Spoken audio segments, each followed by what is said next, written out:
Alright guys, I just found out that we're gonna at least be closed through May 31st, so you all are gonna have to do, looks like the rest of calculus lessons through video. So I'm gonna try my best to make the best videos possible.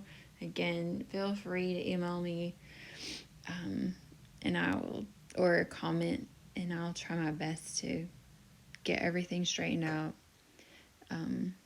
So this lesson is on doing the same thing that we did in the previous lesson, but the functions are going to be in terms of y. Now, one thing I didn't do in the previous lesson that you may have needed to do on your assignment is set the two functions equal to find where they are going to intersect, like where the regions are going to be. So, for example, on this one, with f of y is y plus 6 and g of y is y squared, you would set y plus 6 equal to y squared. All right, and then go ahead and get everything on one side.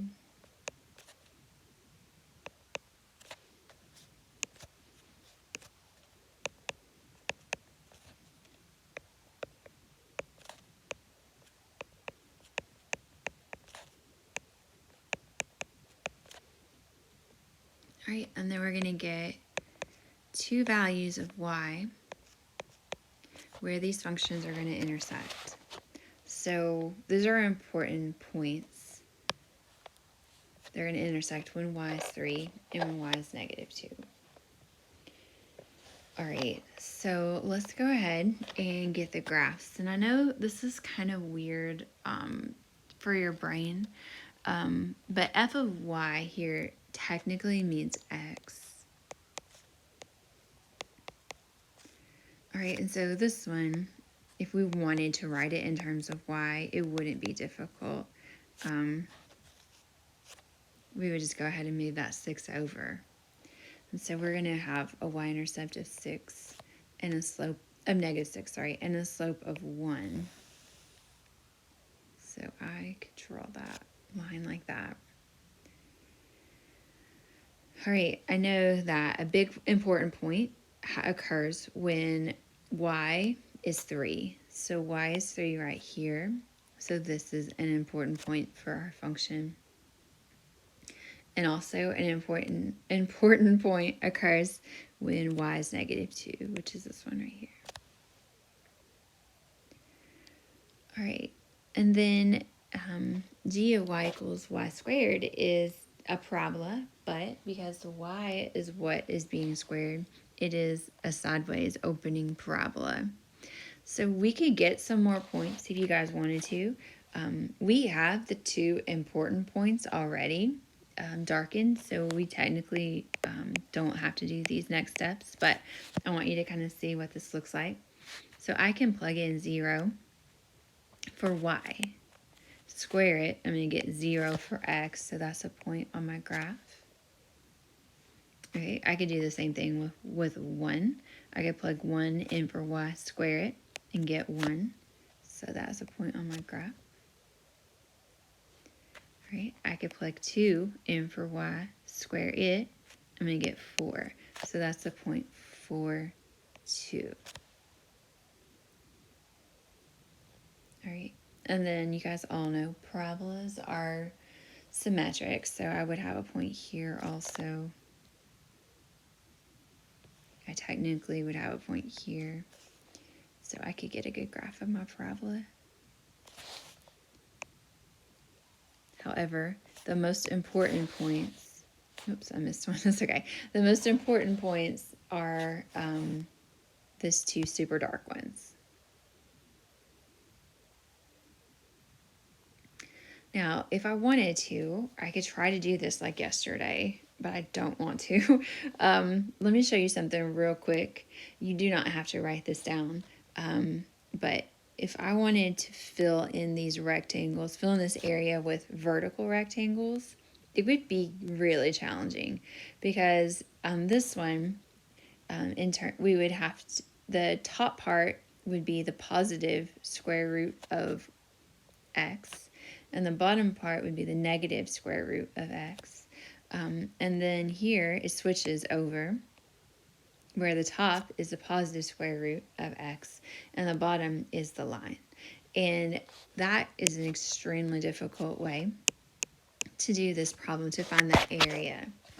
So we're going to do something different. We're going to use horizontal rectangles. That's not something we've ever done, but bear with me. We can figure it out. All right, so I'm going to draw. I want you guys to draw this. So go ahead and draw a rectangle.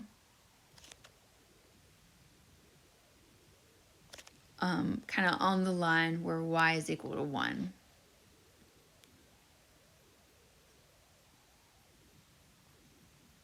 Okay, so try your best to think in terms of y. So if we wanted to find the width of that rectangle, we can. We would take the whole area, or the whole distance from the y-axis to here.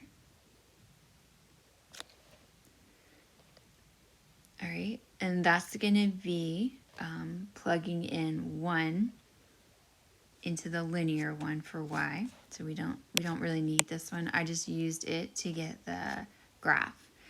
All right, but if I want to find that width of that rectangle, how wide it is, since y is at 1, I would put 1 in for the linear one.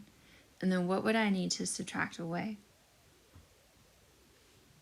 I would need to subtract away the part of it that isn't in the area we're looking for. So this might subtract the whole thing, but what I need to do is take away this part right there, which is going to be taking 1 and putting it into that curve. All right, but I want to do that for the whole area. So I want to fill in the whole shaded region right here. So every little rectangle like the one I just drew. All right, and to do that, we're going to use integrals.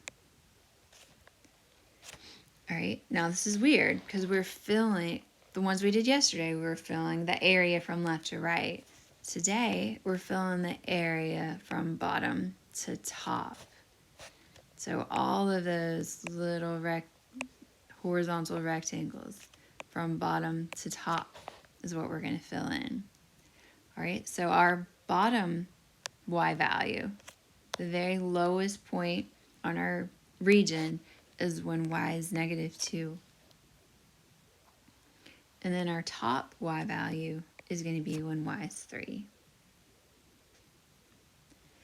All right, and then we're going to do exactly what we just said we were going to do with just the rectangle that we drew when y is 1.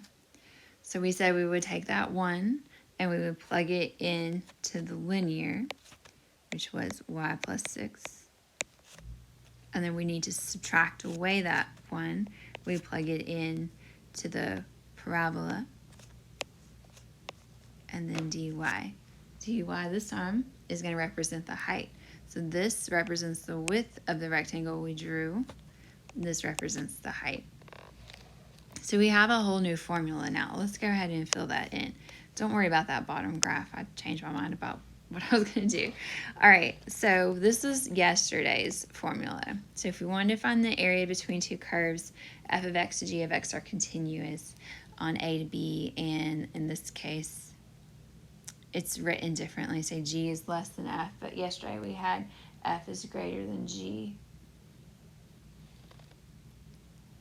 We did the top curve minus the bottom curve. And then I didn't talk about this yesterday, but these were both x values, the upper and lower limits. All right, so we have a new formula when the functions are represented by y.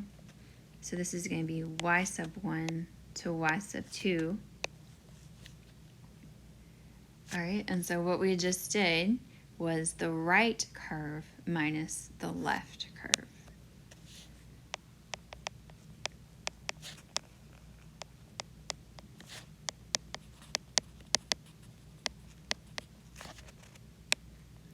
And then it is going to be dy because these functions are represented by y.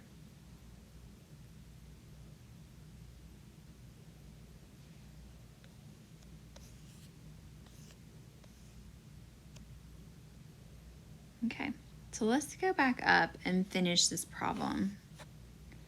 I'm going to erase some stuff because I don't need it anymore. All right, so just like yesterday, I'm just going to go ahead and simplify this before I integrate it. It'll just make it a little easier for us. Okay, so once I integrate, I take off the integral symbol. I'm going to add 1 and then divide by my new exponent.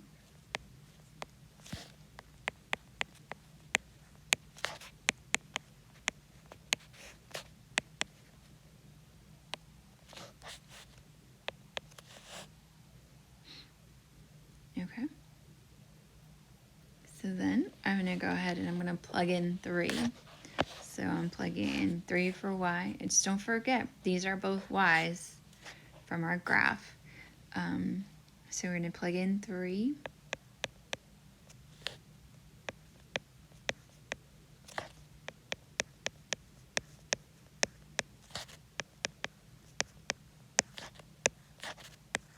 All right, then I'm going to subtract, and I'm going to plug in -2.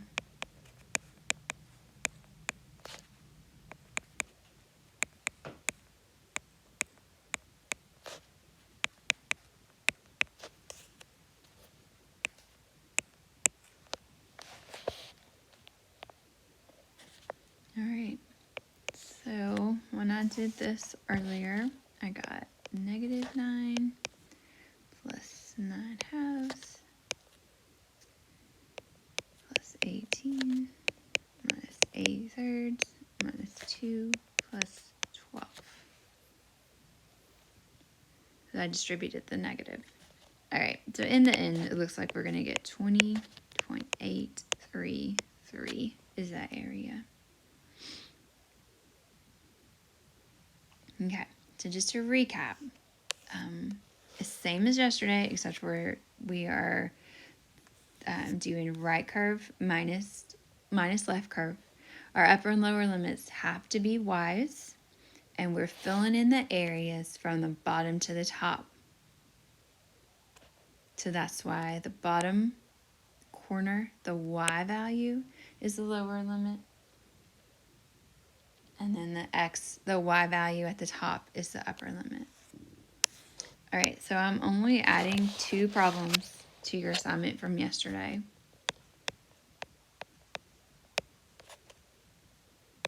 Added number 25 and number 26.